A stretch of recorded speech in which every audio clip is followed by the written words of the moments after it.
ده هو ايتوشي، عيل غلبان حياته بقت في الشارع بعد ما اتطرد من الميتم اللي كان عايش فيه. كان جعان جدا ولكن برضه مش معاه فلوس يجيب اكل ولا في حد راضي يساعده، وفجأة وهو واقف بيتفاجئ بواحد بيغرق في النهر اللي قدامه. بدون اي تفكير بينط في الميه علشان ينقذه قبل ما يحصل له حاجه. بيطلعه وبيفضل جنبه لحد لما بيفوق، ولكن على عكس ما كان متوقع الواد اللي انقذه ما بينطقش بكلمه شكر حتى وبيكون متضايق. ايتوشي بيقول له ايه يا عم انا لسه لاحقك اهو، انت ليه متضايق؟ ولكن الواد ده بيقول له انا نطيت بمزاجي، انا كنت عاوز اموت نفسي ولكن مش مهم بقى، بحاول في وقت تاني. وبالمناسبه يا عم انا اسمي دازاي، اتشرفت بيك وشكرا على انقاذك ليا. ولكن وقتها الواد بيلاحظ ان ايتوشي مش على بعضه وباين عليه تعبان جدا. بيساله مالك يا عم وايه اللي مقعدك هنا؟ ايتوشي بيحكي له كل حاجه وبيقول له من اسبوعين وانا قاعد هنا ومفيش مكان اروح له ولا حد اعرفه في المدينه ديت، ومش عارف انا هعمل ايه في حياتي بعد كده. ولكن فجاه هم واقفين، واحد بيجي وبيندع على دازاي بيقول له انت نسيت المهمه اللي علينا وعمال تلف في الشوارع ليه؟ يلا بينا علشان في مشكله جديده لازم نحلها. دازاي بيقول له تمام وبيكون ماشي. ولكن قبل ما بيمشي بيطلب من ايتوشي يجي معاهم وهو يجيب له اكل ويروق عليه. الواد بيفرح من طلبه وبيوافق يروح معاهم. بياخدوا له المطعم وبيقعد معاهم وبيجيبوا له الاكل اللي هو عاوزه. بعدها تاكيدا بيتكلم مع دازاي وبيقول له المهمه اللي علينا دي بقالنا اسبوعين ومش لاقيين اي حل ليها، ولا احنا ولا الحكومه عارفين نعمل حاجه ولا لاقيين اي تفسير للي بيحصل. ايتوشي بيتدخل في الكلام وبيسالهم انتوا شغالين ايه اصلا وايه المهمه ديت؟ بيحكوا له وبيعرفوا انهم تبع منظمه الابطال الخارقين، وظيفتهم حل الجرائم اللي عجزت الشرطه والشعب انهم يلاقوا حل ليها ونوقف اي حد يخرج عن القانون. اما المهمه اللي مش لاقيين لها حل وهو ان في نمر ظهر في المدينه من اسبوعين، بدا يقتل الناس ومحدش عارف يوصل له. الواد اول ما بيسمع اسم النمر ده بيترعب وبيكون سايبهم وماشي. ولكن تاكيدا بيوقفه وبيقول له انت رايح فين؟ انت تعرف ايه عن النمر ده؟ الواد ما بيكونش عاوز يحكي لهم ولكن بيضغطوا عليه لحد ما بيتكلم. بيقول لهم لما كنت في الميتم كان النمر ده بيظهر كل يوم بالليل وبيقتل الحيوانات اللي هناك. لما كنت بقوم من النوم كنت بلاقي مكان متكسر غير اللي قبله، ده حتى لما اصحاب الميتم طردوني كنت كل ما امشي في شارع احس انه بيراقبني ولكن ما شفتوش ولا مره. ده زي بيقول له حلو الكلام ده، طالما النمر بيراقبك فانت هتيجي معانا وهنحطك طعم علشان نمسكه. الواد بيرفض ولكن ده زي بيديله عرض ما يتفوتش بصراحه، وبيكون شيك بمبلغ كبير جدا وعلى طول بيوافق. وفعلا بالليل ده زي بياخدوا المصنع مهجور وبيقعدوا مستنيين النمر يحضر في المكان. ايتوشي بيكون مرعوب وبيقول له النمر ده هيظهر امتى؟ هنفضل مستنيين كتير ولا ايه؟ ده زي بيقول له ما تخافش يا عم علشان انت الوحيد اللي النمر عمره ما هيأذيك. الواد مش فاهم حاجه، بيقول له وضح اكتر. فبيقول له النمر ظهر في الميتم اللي انت عايش فيه وما كانش حد عارف يوقفه صح؟ وكمان انت طردت من الميتم من اسبوعين ودي نفس المده اللي النمر ظهر فيها في المدينه. انا هقول لك اللي انت مش واخد بالك منه يا ايتوشي، ايوه انت هو النمر. وفعلا منتصف الليل بيجي، القمر بيتعامد في السماء، بدا جسمه يتحول، جسمه اتحول بالكامل لنمر وهجم على دازاي بكل قوته. كان هيصيبه ولكن ده مش سهل يابا. دازاي بيفادى هجماته بكل براعه من غير ما يشيل ايده من جيبه حتى. ايتوشي بيهجم عليه تاني بكل عصبيه. دازاي بيفادي هجوم المره دي وبيفعل قوته عليه وهي الابطال، وقوته بتخليه يوقف القوه الخارقه لاي حد قدامه بمجرد انه يلمسه. ايتوشي بيرجع لجسمه الطبيعي تاني وبيقع على الارض مغمى عليه. بعدها بقى اعضاء المنظمه بيحضروا في المكان وبيروحوا لدازاي وبيسالوه ايه اللي بيحصل. بيحكي لهم كل حاجه وبيقول لهم انا خلاص لقيت النمر ومسكته. ده كده بيساله طب وانت هتسلمه للحكومه ولا انت هتعمل فيه ايه؟ فبيقول لهم لا، الواد ده من النهارده هو احد اعضاء منظمتنا ولكن هيعدي بكام اختبار الاول كده. وفي الوقت ده ايتوشي بيفوق وما بيكونش فاكر اي حاجه من اللي حصلت. بيبص على ايده بيلاقيها لسه متحوله وما رجعتش لطبيعتها. بيعرف وقتها ان هو النمر اللي كانوا خايفين منه. بقى اعضاء المنظمه بيباركوا له، بيقولوا له من النهارده وانت واحد مننا وحمايتك هي وظيفتنا، وكانوا فرحانين بيه جدا. وتاني يوم بيصحى ايتوشي من النوم، بيتصل بيه زيه وبيقول له هتلاقي جنبك شنطه فيها هدوم جديده البسها وتعالى يلا علشان محتاجينك. وفعلا بيظبط نفسه وبيروح هناك. ده زي بيتكلم معاه وبيقول له انت عندك قوه كبيره زي اي حد في المنظمه، علشان كده انا هضمك لينا، انت ايه رايك؟ الواد بيفكر شويه كده وبيقول له لا، انا لو انضميت ليكم وانا مش عارف اتحكم في قوتي واتحول وقت ما انا عايز فمش هفيدكم باي حاجه، هتتنمروا عليا زي ما كانوا بيتنمروا عليا في الميتم قبل كده. الاحسن ليا ان اشوف شغل عادي يناسبني علشان ما يحصلش مشاكل. ده زي بيقول له تمام يا عم ولا يهمك، وكمان الشغل اللي انت بتدور عليه عندي، تعالى معايا يلا علشان اوديك ليه. وفعلا بياخده وبيمشوا في شوارع المدينه علشان يوديه للشغل. ايتوشي بيساله طب ايه الشغل ده وانت موديني فين؟ فبيقول له هتعرف في الوقت المناسب، خليها مفاجاه بس. ولكن وهم ماشيين بيلاقوا تاكيدا جاي عليهم ومتعصب جدا. بيقول له ده زي ان في واحد من المافيا هجم على المنظمه وخد ناس هناك رهاين ولازم نلحقهم بسرعه قبل ما يحصل لهم حاجه. وفعلا كان في واحد هناك اسمه تاني جايب قنبله وبيهددهم انه هيفجر المبنى لو رئيس المنظمه ما ظهرش قدامه دلوقتي. الموظفين كلهم خايفين ولكن مفيش في ايديهم اي حاجه يعملوها. صحابنا بيفكروا هيعملوا ايه وهيوقفوه ازاي قبل ما يفجر المبنى ويموتوا. تاكيدا بيقرر يطلع له ويتفاوض معاه، ولو ما بيوافقش، فده زي وايتوشي هما اللي هيتصرفوا. وفعلا تاكيدا بيطلع له وبيحاول يتكلم معاه ويوقفه عن اللي بيعمله. الواد بيرفض كلامه وبيقول له انا عارفك يلا، انت احد ابطال المنظمه صح؟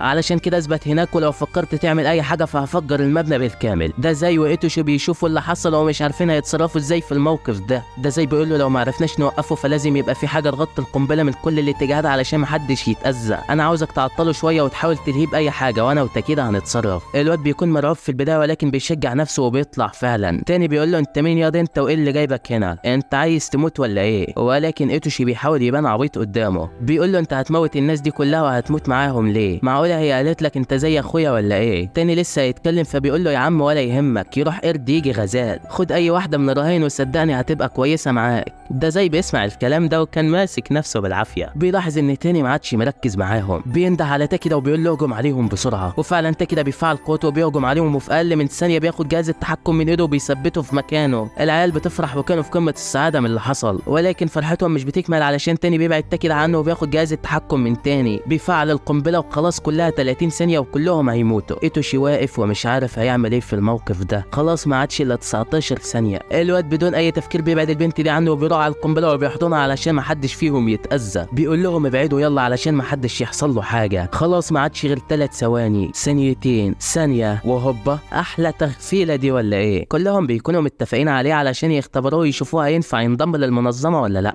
زعيم المنظمه هو كمان بيحضر، بيجي وبيقول له فعلا ده زي طول عمره بيفكر صح. هو اللي جالي امبارح وقال لي ان اقوى شخص في المنظمه ظهر وطلب منا ضمك لينا، ولكن كان لازم يبقى ليك اختبار الاول علشان نشوف هينفع تنضم لينا ولا لا. الكل بيساله انت كده وافقت يبقى معانا يعني؟ فبيقول لهم طالما ده زي موافق فانا اكيد موافق. الواد بيكون مصدوم من اللي حصل. بيقول لهم بس انا لسه قايل له اني مش هنضم ليكم، ايه اللي بيحصل؟ ده زي بيقول له لو سيبناك تمشي فانت ما عندكش مكان تروح له وتقعد فيه ولا هتلاقي تاكل وهتفضل مرمي في الشارع، غير ان الحكومه لو عرفت انك النمر هيتحكم عليك بالاعدام وهتاخد طلقه في نص دماغك تجيب اجلك. علشان كده كان الحل الوحيد هو انك تنضم لينا، وما تخافش احنا هنساعدك تتحكم في قوتك وتبقى زي اي واحد فينا. الواد بيفهم كلامهم وبيوافق يروح معاهم علشان ما قداموش حل تاني. وفي يوم وهم قاعدين بيبدا يتعرف على اعضاء المنظمه وبيعرف ان الولد ده اسمه تاني والبنت دي حبيبته واسمها ناومي، وهما الاتنين اعضاء في المنظمه. المهم في يوم وهم قاعدين واحده بتتصل بتاني وبتقول له انا عندي مشكله ومحتاجه المنظمه تحلها لي. بتبعت رقمها والعنوان وبتقول لهم نتقابل هناك بقى. وفعلا بيسمعوا كلامها وبيروحوا هناك كلهم. ده زي اول ما بيشوفها بيعجب بيها وبشكلها وبيروح يهزر معاها، ولكن تاكيدا بيديله بوكس بيطيره. ده مش وقته. المهم البنت بتتكلم مع الباقيين وبتقول لهم ان في مجموعه من الاشخاص المشبوهين بتشوفهم حوالين المصنع بتاعها، مش عارفه هم مين دول، وكل يوم يجوا ويلفوا شويه وبعدين بيمشوا. انا بقى عاوزاكم تعرفوا مين الناس دي وليه بيراقبوني. تاكيدا بيقول لها سهله ديت. بيكلم اوتشي وبيقول له انت هتروح تراقب المكان معاها، ولو لقيت اي حاجه غريبه بلغني وهتلاقيني عندك على طول. الواد كان خايف علشان دي اول مهمه ليه، علشان كده بيبعت معاه تاني وصاحبته ناومي، وبكده قلل الخطر عليه. وحاجه اخيره قبل ما تمشي، وانت بتراقب المكان لو شفت الشخص ده فلازم تهرب من المكان على طول. الواد بيساله مين ده، ما سمعتش عنه في طبق اليوم حتى. فبيقول له ده هو اوكتاجو، احد اخطر رجال المافيا في المدينه، محدش عارف يوقفه او يثبت عليه اي جريمه. قوته جباره جدا، وحتى انا ما اتمناش ان اواجهه في يوم من الايام، علشان كده لو شفته اهرب وما تسببش لنفسك مشاكل. فبيقول له تمام. المهم بيمشوا ورا البنت علشان يروحوا المصنع بتاعها. بتدخل احدى الشوارع المهجوره وبتقول لهم من هنا. بيدخلوا وراها وبيلاقوا الشارع مسدود اصلا ومفيش سبب يخلي حد يجي هنا. العيال بيسالوها فين الناس اللي جبتينا علشان نراقبكم. البنت بتضحك ضحكه كلها خباثه. انتوا صدقتوا ولا ايه يا اولاد المغفله انت وهو؟ انا عملت ده كله علشان اجيبكم لحد هنا. ده كمان بتطلع التليفون وبتتصل باوكتاجو، بتقول له النمره معاه ومعاه 2 صحابه، يلا تعالى دلوقتي. يا حلاوه. بس هم ازاي عرفوا ان ايتوشي هو نمر وليه عايزين يخطفوه اصلا؟ محدش فاهم حاجه. ده كمان البنت بتطلع رشاش وبتضرب عليهم، غربلت المكان بالكامل. ولكن المفاجاه ناومي وقفت قدامهم وخدت كل الضرب. هي وقعت في حضن حبيبها وهي غرقانه في دمها. الواد مش مصدق اللي شايفه. لا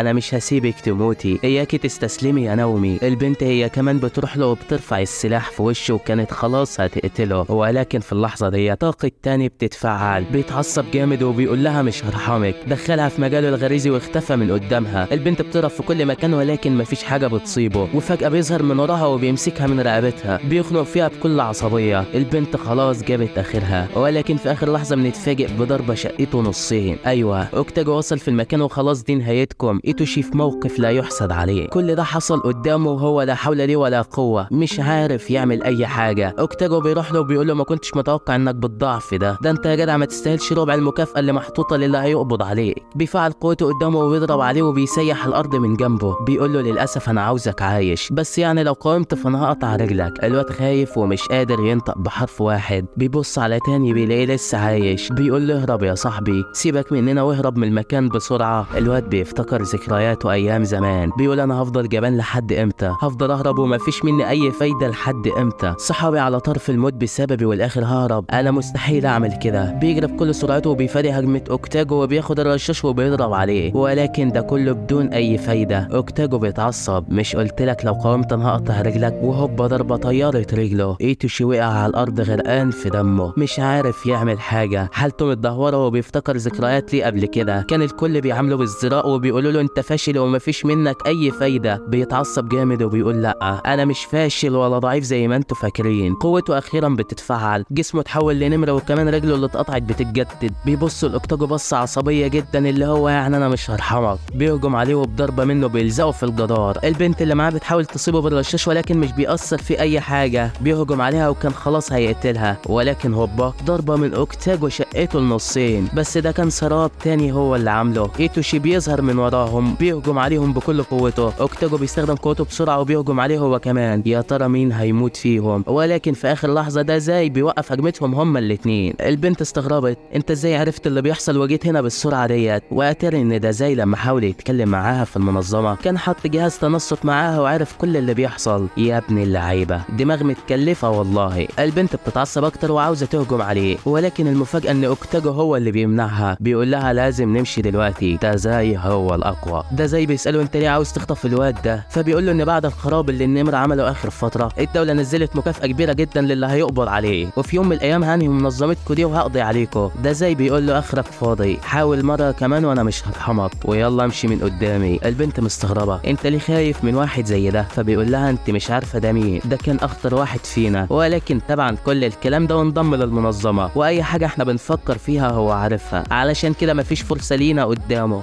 ده زي شكله ورائنا فعلا. المهم بينتهي الكلام بينهم على كده. وتاني يوم بيصحى ايتوشي من نومه وبيفتكر كل اللي حصل وبيكون مرعوب. بيسأل تاكيدا هو تاكي ونومي حصل لهم ايه؟ هم فين دلوقتي؟ ولكن تاكيدا بيطمنه وبيقول له ما تخافش عليهم، كان لسه فيهم نفس وهم حاليا بيتعالجوا. الواد وقتها بيطمن وبيقول الحمد لله انهم ما حصل لهمش حاجه. بعدها تاكيدا بيقول له انت عملت ايه لكل ده؟ ايه الدمار اللي سببته للدوله وخلاها تحط مبلغ كبير جدا للي هيقبض عليك؟ باين عليك سببت مشاكل كتيرة يا صاحبي. ايتوشي وقتها كان متضايق جدا. بيقول له انا ما كنتش موجود او انضميت للمنظمة ما كانش حصل لهم حاجة وكان زمانهم بخير ومحدش فيهم اتصاب. انا السبب في المشكلة ديت ويا ترى هيحصل ايه تاني من ورا دماغي. بيتضايق جدا من اللي حصل وبيقرر ياخد حاجاته ويسيبهم ويمشي علشان ما يسببش مشاكل اكتر من كده. بيروح لاحدى التليفونات اللي في الشارع وبيتصل بيوكي. بيقول لها لو انتوا هدفكم هو النمر فانا خلاص سبت المنظمة، لو عاوزين تاخدوا المكافأة فلازم تدوروا عليها ومالكوش دعوة باي حد تاني. البنت بتقول له انت خايف عليهم ولا ايه؟ انا مش مصدقك وهنفذ اللي في دماغي. ولكن الواد مش بيرد عليها وبيسيبها وبيمشي. وهل انتهى الموضوع على كده؟ ابدا والله. البنت الخبيثه اللي بتتصل باحد كبار المافيا الميناء وبتقول له انا عندي ليك مهمه، عاوزك تجهز اقوى واعتى جنود عندك وتهجم على المنظمه، اقتل كل من في المكان، عاوزاهم يستغيثوا ويطلبوا المساعده تحت ايديكم. الراجل ده بيقول لها تمام ولكن هاخد مبلغ مالي كبير جدا. ولكن البنت برضه بتوافق وفعلا بيجمع اقوى رجالته وبيبلغهم باللي هيحصل وانهم هيهجموا على المنظمه. بيروحوا هناك فعلا والزعيم بتاعهم بيكسر الباب وبيدخل عليهم بكل عصبيه. الحبايب كلهم متجمعين اهو، يا مراحب والله، اجهزوا بقى علشان هتموتوا. وفي اللحظه اللي كان ايتوشي معدي من جنب المبنى اذ فجاه بيسمع صوت ضرب النار والازاز بيتكسر. الواد بيترعب من اللي سمعه. منين انا لسه قايل لها اني سبت المنظمه ومنين بعتت ناس يهجموا عليهم؟ هو في ايه بالظبط؟ بيجري على المبنى وبيتمنى ان ما يكونش حد فيهم اتاذى. بيطلع لهناك وبيشوف الصدمه، بيلاقي اصحابنا ماسكين رجاله العصابه ونازلين تكسير فيهم، مش فارق معاهم لا مافيا ولا يحزنون يا باشا، اللي بيجي قدامهم بيكسروه. بيخلصوا على العصابه بالكامل وكمان بيرموهم من الشباك زي الفراخ. يا ولاد اللعيبه. ايتوشي وقتها بيبكي من شده الفرح. تاكيدا بيلاحظ انه بيعيط وبيقول له مالك يا عم انت بتعيط علشان ضربناهم ولا ايه؟ فبيقول له مفيش يا عم دي حته عفرايه دخلت في عيني ما تشغلش بالك. المهم بعدها بيبداوا تنظيف وتظبيط في المكان علشان يرجع زي الاول تاني. واحد من المنظمه واللي اسمه رامبو بيقول انا لازم امشي دلوقتي في قضيه جريمه قتل حصلت ولازم اروح احلها. تاكيدا بيقول له تمام مفيش مشكله، ويا عم خد الواد ايتوشي ده معاك علمه اي حاجه بدل ما هو قاعد مفيش منه فايده كده. فبيقول له تمام وبياخده معاه وبيمشي. بيطلعوا فعلا وبيركبوا القطر وبيروحوا لمسرح الجريمه. بيعرفوا ان اللي اتقتلت دي بنت كانت شغاله مع الشرطه، اتضربت 3 طلقات في صدرها ولقوها عايمه في النهر ده. واحد من رجال الشرطه اللي كانوا هناك بيقول لهم المجرم ده ذكي جدا، قتلها ورماها في النهر علشان لو في بصمات ليه ولا حاجه ما نقدرش نتتبعها. القضيه ديت شبه مستحيله. وفجاه هم واقفين بيلاقوا الشبكه اللي كانت في الميه مسكت حاجه. اول ما بيطلعوها بيتصدموا، بيلاقوا ده ازاي؟ الله يخرب بيتك يا عم انت ايه اللي جابك هنا؟ واتاري كان بيحاول يموت نفسه كالعاده، ولكن محاولته باءت بالفشل. مش عارف ايه غايته من اللي بيعمله ده، بس الظاهر انه مصمم يموت كافر يا صديقي. المهم بيعرف بالقضيه وبيروح يشوف الجثه. الواد ده واللي اسمه كاجامي بيقول البنت دي اتقتلت على ايد رجال المافيا، دي الطريقه اللي بيقتلوا معظم الناس بيها. بس ده زي بيقول له لا، المافيا لما بتقتل حد بتحط دماغه على قضيب قطر وبتكسر فقرات رقبته، بعدها بيديله 3 طلقات في صدره زي البنت دي كده. والواضح ان القاتل استخدم الطريقه دي علشان يبعد الشكوك عن نفسه. رامبو بيفكر في الجريمه وخيوط القضيه بدات تنحل واحده ورا الثانيه. بيقول لهم انا خلاص عرفت القاتل. الكل اتصدم بالسرعه ديت ومن غير ما تتحرك من مكانك حتى. طب هو مين اللي قتلها؟ رامبو بيشاور على كاجامي وبيقول له انت هو القاتل. الكل بيضحك على كلامه وبيقول له قاتل ايه يا عم؟ ده المساعد بتاعي. الواد هو كمان بيدافع عن نفسه وبيقول انا ما عملتش حاجه، ده حتى ما فيش اي دليل يثبت ان انا اللي قتلتها. بس رامبو بيقول له لا يا راجل، هتمشي عليا الحبتين دول ولا ايه؟ لو انت مش القاتل فهتبقى الذخيره بتاعتك كامله صح؟ يلا يا عم طلع السلاح بتاعك وقول لنا في كام طلقه. الواد وقتها اترعب وعرف ان رامبو ما بيهزرش وعارف ان هو القاتل فعلا. اترعب ومش عارف يعمل حاجه. بيطلع سلاحه وبيهددهم بيه وعاوز يهرب، ولكن اوتشي كان ليه بالمرصاد وبيثبته في الارض. بعدها بياخدوه لمكتب التحقيقات علشان يعرفوا هو ليه عمل كده. وبيتضح ان الضحيه اللي ماتت اسمها كايا، كانت بتحقق في قضيه تهريب لاحدى الناس التقيله في البلد. وصلت لكل الادله اللي تثبت ادانته، كانت خلاص هتقدمها للشرطه وهيتحبس. ولكن الراجل ده كان معاه جاسوس من الشرطه يقول له كل حاجه تحصل. وانتوا عارفين الجاسوس ده مين؟ ايوه هو كاجامي. بيروح وبيقول لها ما تسلميش الادله اللي معاك يا كايا. بيحكي لها اللي هو فيه وبيقول لها لو سلمت الادله ديت في عصابه الراجل ده هيقتلوني، وده علشان هو اداني مبلغ كبير جدا وقال لي وقف مخططاتك، بالله عليكي ما تسلميش الادله وتسببي لي مشكله. ولكن البنت بترفض كلامه وبتقول له انا مش هرجع عن كلامي، مش ذنب انك خالفت القانون وسمعت كلام مجرم، انا مش هسمع كلامك. الواد بيفهم كلامها وبيقول لها طالما كده كده هموت ودي النهايه فانا هموت نفسي. بيرفع المسدس على دماغه وبيضرب، ولكن البنت بتتدخل في اخر لحظه وبتلحقه، ولكن هي اللي خدت الطلقه وماتت. وبعدها ادالها كمان طلقتين ورماها في النهر علشان يبان ان المافيا هي اللي قتلتها. ازيدك من الشعر بيت، عارف البنت دي قالت لك ايه قبل ما تموت يا كاجامي؟ ايوه قالت لك انا اسفه. ايه الدماغ دي يا عم رامبو؟ دماغ المظات اقسم بالله. المهم بتفوت الايام وبيكملوا هم الثلاثه في حل مجموعه قواضي عجزت الشرطه عن حلها. وفي يوم من الايام كان في بنت صغيره قاعده في الشارع وتليفونها عمال يرن. 2 من الشباب بيلاحظوا ان البنت دي لوحدها في الوقت ده، بيروحوا يطمنوا عليها ويشوفوها اذا كانت تايهه ولا حاجه. ولكن البنت دي مش بترد عليهم وكانها مش فاهمه كلامهم، وبتكون مركزه مع واحد ماشي في الطريق. على طول بتفتح تليفونها وبتقول تعويذه وبيختفوا هم الاتنين من المكان. هو ايه اللي بيحصل بالظبط؟ باقي اعضاء المنظمه هم كمان حسوا ان ده ازاي اتاخر وما رجعش البيت بقاله يومين. رامبو بيقول لهم عادي عادي، هتلاقوا رموا نفسه في اي نهر ولا حاجه، شويه وحد هيطلعه وهيرجع تاني ما تقلقوش. واثناء ما كانوا بيتكلموا تاني بيطلع لهم بعد ما اتعالجوا بقى تمام التمام. ايتوشي اول ما بيشوفه كان في قمه السعاده وبيقول له الف سلامه عليك يا ابو الصحاب، مش عارف والله لو كان حصل لك حاجه كنت هعيش ازاي بالذنب ده. بعدها الدكتوره هي كمان بتيجي بتقول لهم انا نازله السوق اشتري شويه طلبات، عاوزه حد يجي معايا. وطبعا اللي هيروح معاها هو ايتوشي بطل المواقف الصعبه. المهم بيروح معاها وبيشتروا كل اللي هم عايزينه. ولكن وهو ماشي بيشوف البنت اللي خطفت ده ازاي. الواد بيحس منها احساس غريب وبيحس ان البنت دي وراها حاجه، ولكنه بيكمل في طريقه عادي وما بيديش للموضوع اهميه. وبعدها بيركبوا القطر وبيكونوا راجعين تاني، ولكن فجاه بنلاقي واحد بيكلمهم وبيقول انا زارع قنابل في كل عربات القطار، انا عارف انك هنا يا اوتشي وانا مراقبك من زمان، علشان كده اجهز علشان هموتك قريب. وهوب اول قنبله فرقعت في القطر وقتلت كل الناس اللي فيها. حاله رعب وقلق ملأت المكان بالكامل. الدكتوره بتقول لي ايتوشي انت قدامك حل من اتنين، يا اما تهرب وتسيب اللي يموت يموت، او تدور على القنابل ونحاول نوقفها. الواد بيقول لها وده وقت هرب برضه، يلا ننقذ الناس ديت. فبتقول له تمام وبيتجهوا كل واحد في مكان مختلف بحثا عن القنابل. كاجي بتروح احدى العربات ولسه بتدخل هوبا بتلاقي قنبله بتفجرها، ولكن لحسن الحظ كانت لسه عايشه. ايتوشي هو كمان بيشوف البنت نفسها اللي خطفت دازاي واللي شافها من شويه، بيقول لها امشي من هنا علشان العربات اللي في الاطراف هي اللي بتتفجر الاول. ولكن البنت مش بترد عليه. بيجي لها اتصال واحد بيكلمها وبيقول لها اقتلي اي حد عاوز يوقف القنابل. وانتوا عارفين المفاجاه؟ اوكتاج هو اللي بيتحكم فيها عن طريق التليفون التليفون ده واي كلمه بيقولها لها بتنفذها بدون تفكير، وفعلا البنت بتفعل قدرتها. شيطانه بتظهر قدام ايتوشي وبيكون مرعوب جدا. الشيطانه يا دوب بتفتح سيفها بنلاقي طار من قدامها. الواد اتعصب وبيهجم عليها بكل قوته، ولكن هتعمل ايه قدام الكائن ده؟ بس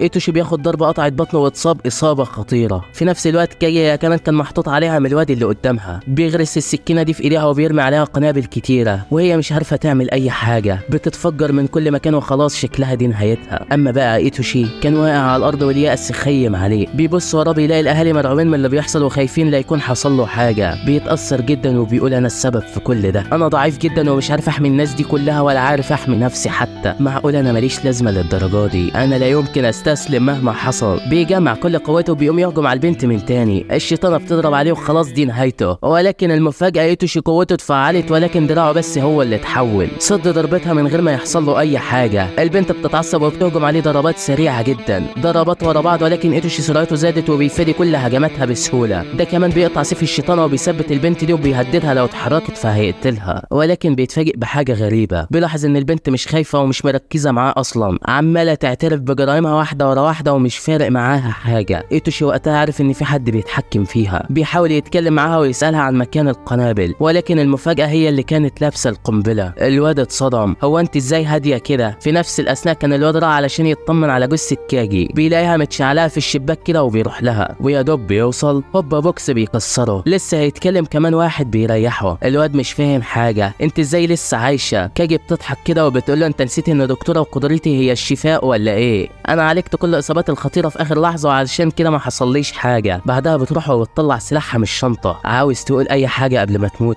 لا طب يلا بالسلامه. وبعد ما بتخلص عليه بتتصل بايتوشي، بتقول له ان القنابل بتتفجر عن طريق جهاز تحكم واكيد مع حد في القطر ده. الواد على طول بيفهم وبيقول لها تمام انا هتصرف. بيسال ايزومي هو فين جهاز التحكم وبيطلب منها تجيبه، وفعلا بيطلع معاها وبتديهوله. بيضغط على الزرار اللي فيها وهوبا القنبله بتتفعل. يا ابن الغبيه ده الزرار اللي بيخليها تنفجر. الواد اتصدم، هو مش المفروض الزرار ده اللي بيوقفها ولا ايه؟ بيحاول يفك القنبله بسرعه قبل ما تتفجر فيها. ايزومي بتقول له خلاص مش هتلحق، بتزقه بعيد عنها، انا اسفه ولكن مش عايزه اقتل حد تاني، وبتنط من القطر قبل ما القنبله تنفجر ويحصل له حاجه. بس انت متخيل ان ايتوشي هيسيبها تموت كده من غير ما يعمل حاجه؟ لا والله. الواد بيفعل قوته، سرعته زادت، بيطير على البنت بسرعه جدا، بيشيل القنبله من عليها في اخر لحظه قبل ما تنفجر فيها، بينقذها وبيقعوا في النهر هما الاثنين. لا جامد. بيطلعوا بعدها بالسلامه، ولكن ايتوشي كان تعبان جدا، بيقع على رجل البنت مغمى عليه من كتر التعب. البنت وقتها بدات تبص له نظرات اعجاب كده، وشكل الصناره غمزت باين. وتاني يوم بقى كان ايتوشي قاعد زعلان كده، عارف ان ايزومي هيتحكم عليها بالاعدام بسبب الناس اللي قتلتهم، عاوز يوقف الحكم اللي عليها، ولكن مش في ايده اي حاجه يعملها. تاكي ده بيجي له وبيقول له انت ايه اللي مضايقك كده؟ معقوله انت وقعت في حبها ولا ايه يا صاحبي؟ ولكن ايتوشي مش بيرد عليه وبيفضل ساكت. بعدها بيدخل البنت علشان يستجوبوها ويعرفوا منها كل الجرائم اللي عملتها. البنت بترفض تتكلم، بتقول لهم اقل من طبق كشري مش هتكلم، لازم تاكلوني الاول. طبق كشري ايه بس؟ انت محكوم عليكي بالاعدام. ولكن فعلا العيال بياخدوها لكافيتيريا مصباح وبيجيبوا لها كل الاكل اللي بتحبه. بعدها بيسالوها هتتكلمي بقى ولا ايه؟ فبتقول لهم انا كنت بنت يتيمه عايشه في الشارع ومفيش ليا اي 30 لازمه. اوكتاجو شافني وقال لي انت قوتك كبيره جدا، خدوني معاهم وشغلوني في قتل الناس،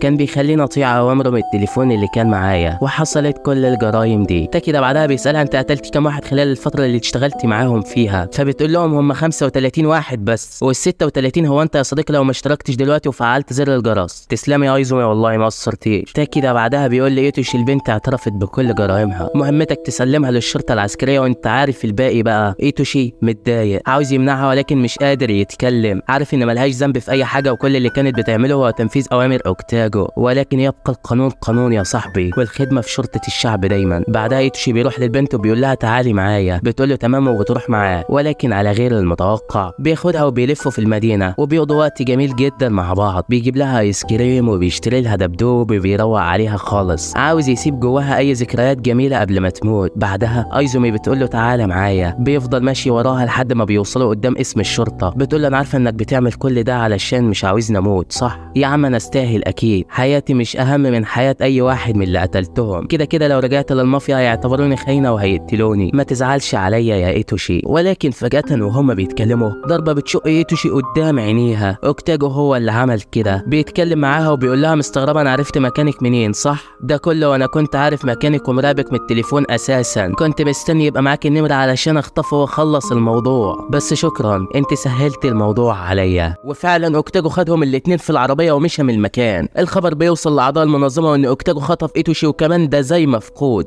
رامبو بيكون مش فارق معاه اي حد وبيقول لهم وايه يعني كده كده احنا مش محتاجينهم في حاجه، ولكن تاكيرا والباقيين بيفضلوا يدوروا عليهم ويشوفوهم خدوهم فين. بيقدروا يعرفوا المكان اللي خدوا منه العربيه وهو مكان لتأجير السيارات، ولكن الصدمه لما بيوصل بيلاقي جميع الناس اللي هناك اتقتلوا بصوره بشعه جدا. اعضاء المنظمه فقدوا الامل انهم يقدروا يوصلوا لهم، بيحاولوا يقنعوا رامبو يساعدهم ولكن ما بيكونش فارق معاه حد فيهم. ولكن فجاه بنلاقي يوكيتشي فوكازاوا بنفسه بيحضر، وده هو قائد المنظمه. بيروح لرامبو وبيقول له انت لازم تلاقيهم، ايتوشي لازم يرجع بسرعه، ساعدنا يا عم نرجعه بالسلامه وانا هرقيك ما تقلقش. وساعتها رامبو بيوافق يساعدهم فعلا، بيفعل قدره الاستنتاج بتاعته وبيعرف مكانهم في ثواني معدوده. بيشاور على مكان الخريطه وبيقول لهم هم الوقت في احدى السفن وهدفهم يهربوا خارج البلد، شوفوا بقى هتنقذوهم ازاي، انا كده مهمتي خلصت. وساعتها يوكيتشي بيقول لي تاكيدا ياخد المركب بتاعه ويروح يساعده، عايزك ترجعه مهما حصل. ومن ناحيه تانية بقى كان ده زي متسلسل في ايده ومش عارف يتحرك ولا عارف هو فين اصلا. اوكتاجو بيروح له وبيخنقه ولكن ده زي بيلغي تاثير قوته. اوكتاجو بيروح عنده وبيتكلم معاه بتكبر وعمال يضربه، بيقول له ده منظر رئيسنا القديم بقى، انت كنت استاذي ايام زمان، بص لنفسك دلوقتي وهتعرف انك ما تسواش حاجه. ده زي وقتها بيضحك وبيقول له على فكره انت افشل واحد علمته، ده ناهيك طبعا عن قدرتك اللي ملهاش اي 30 لازمه، مش انت جامد قوي كده؟ طب يلا قتلني، مش هتقدر صح؟ اعرف مقامك كويس واعرف انك حته طفل بتستنى الاوامر من اللي اعلى منك.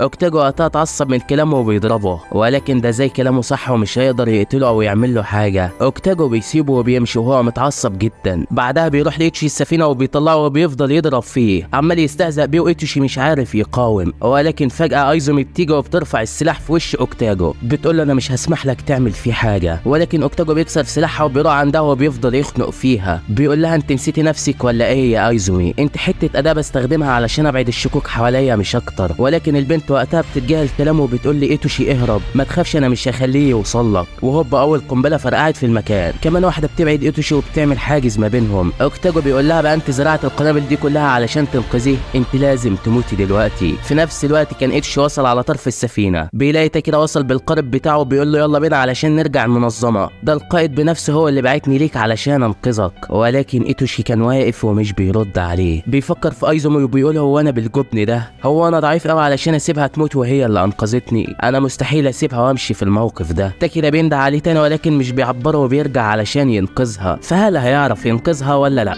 ده اللي هنعرفه في الجزء الثاني. ولو الفيديو عجبك ما تنساش اللايك والاشتراك، ولو الفيديو ده وصل 5000 لايك فهينزل الجزء الثاني بكره. واستودعكم الله الذي لا تضيع ودائعه، ودمتم في امان الله.